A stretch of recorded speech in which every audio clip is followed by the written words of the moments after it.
The first step is to place a layer of cookies and place Nutella on top.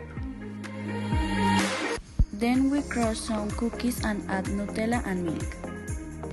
And add the mixture on top of the cookies with Nutella.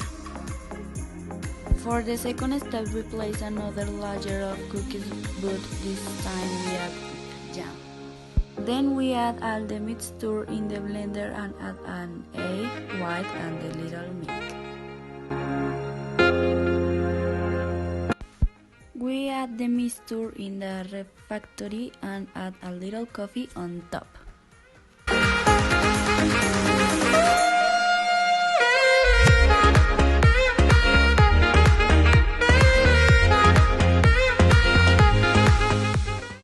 For the fourth step, we put the mixture in the microwave for 70 seconds. For the fifth step, we are going to prep the gelatin, and the gelatin eventually in its liquid we are going to add to the mixture. And for the 16th and last step, we put the mixture in the refrigerator